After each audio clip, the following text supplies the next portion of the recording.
Hello, FBC Salinas. This is Pastor John coming to you with another edition of the Midweek Refresher video, where I desire to do two things. Number one, provide you information. Number two, provide you inspiration in the middle of your week. Certainly hope your week is going well, and if not, may this video serve as a source of encouragement as well as a reminder that Jesus Christ is with you no matter what's going on in your life.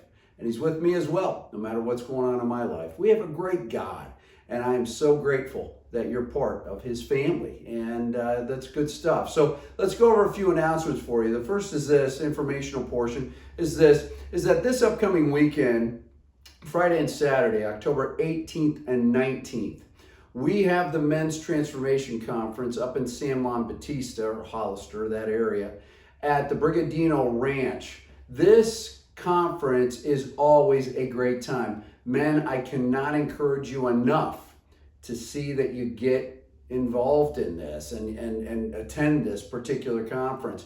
Great teaching, great worship, great fellowship with other men throughout the region, and yes, great food. I've talked about that before, but more importantly, the food you'll receive spiritually is off the charts. Costs $50. If you're interested, please sign up. Email me, john@fbcsalinas.com. Be more than happy to get you information and make sure that you're signed up for this great event. So it's this Friday and Saturday, carpooling from the church at 5:15 on Friday, and we will figure out the other details from there. But please, please, please do what you can to be a part of this great event. Second announcement is that we have Parents' Night Out coming up on Friday, October 25th. It's from 5:30 to 8 p.m.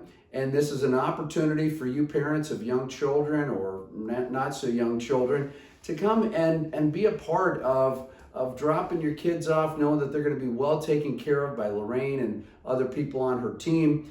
And it will be a wonderful time for you and your spouse to be able to enjoy some time where some peacefulness and not having to worry about this or that.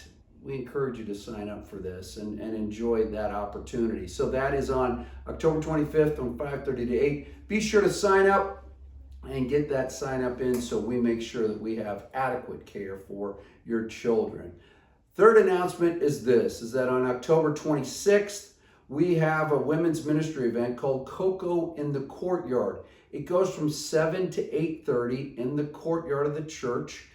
Wonderful time of fellowship among the women, and great time to enjoy some cocoa and some other treats and enjoy simply reflecting on God's goodness. And so if you have questions about this, email Tracy at fbcsalinas.com. That would be great. And then the fourth announcement is this. Trunk and Treat is happening on October 31st. It goes from 6 to 8 p.m. It happens in the church parking lot. And we need your help in a variety of ways. Number one, you can be praying about this event. Number two, candy. We need that barrel. It's almost filled one time. We need that barrel filled twice. And so bring in bags of candy, drop them off in the barrel that's in the lobby there. Number three, perhaps you'd like to decorate your car and participate in it that way. Please feel free to do that. We need volunteers to help with the different games that are going to be happening. So there are a variety of ways to get involved in this. Please email Lorraine at fbcsalinas.com and she will get you that information. And then also for our seniors, I-55 is having a luncheon on the 23rd. So that's a week from today, and it will take place at the church. Gail Comer is going to be speaking, and Gail is a wonderful person, and she has a great ministry, and so get to hear from her about how the Lord is using her and as well as the ministry that he's blessed her with. So that's it for the informational portion of the video. Now onto the inspirational portion. And you'll notice this, I'm in my garage, and yeah, this is the Peloton, and I do a lot of work on this Peloton. It helps me think more clearly, if that makes any sense. And as I was reading something the other day, I thought, why not stand by the Peloton? Because when I'm working out, I have these, I can't explain it really well, but God seems to organize thoughts in my head. Perhaps I'm obsessing about something, and all of a sudden I get in a good workout, and the next thing you know, it's a little bit more clear to me of what needs to happen. And as the Lord works in that, and I don't know how it happens, I simply know it happens. And there's this passage in Luke chapter 18. Listen to what happens here. It says this in Luke 18, starting at verse 35.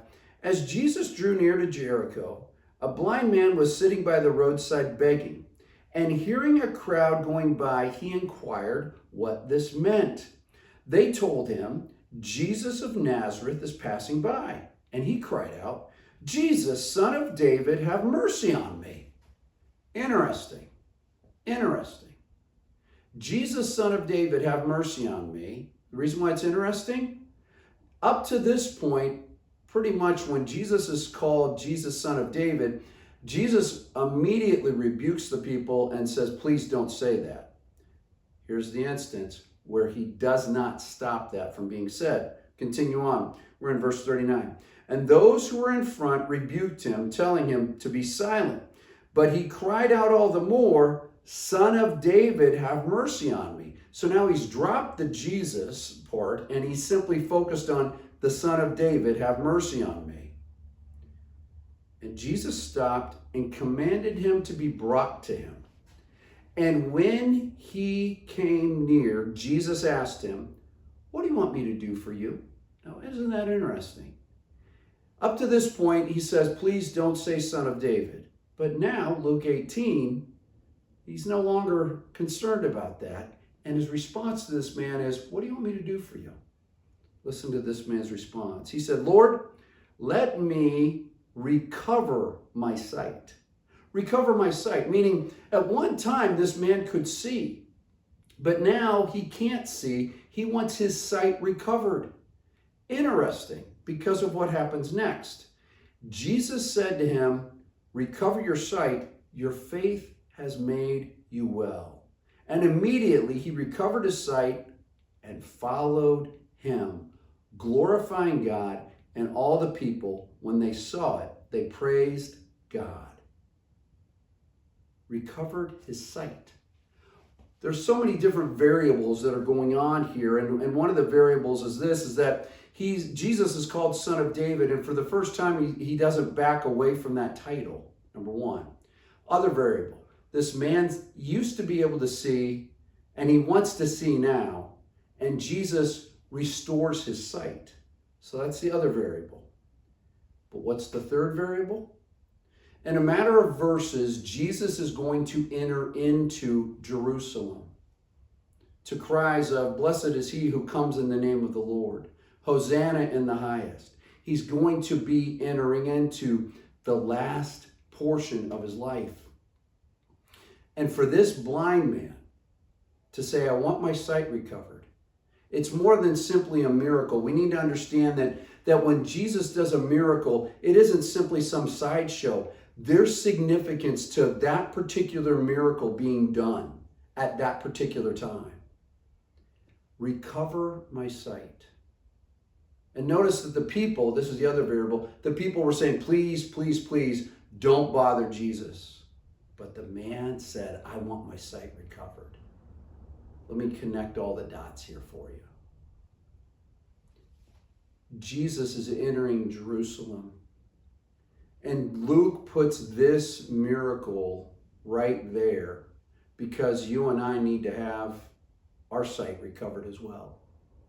Sometimes we lose sight of who Jesus Christ is. Sometimes we lose sight of what he's done for us. Sometimes we lose sight of how amazing he is. And we need to cry out, Lord, recover my sight. I need to see you more clearly. I want to see you more clearly.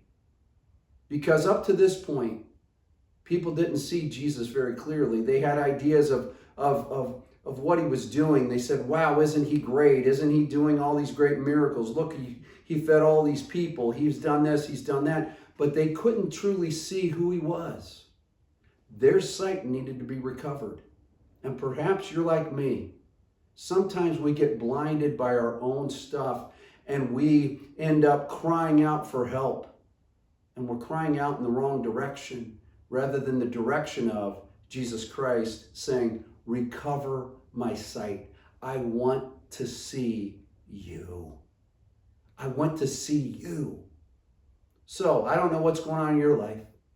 What I do know is this, is that there are various things going on in my life all the time where my sight gets blurred, where I can't see things clearly. I can't see Jesus clearly.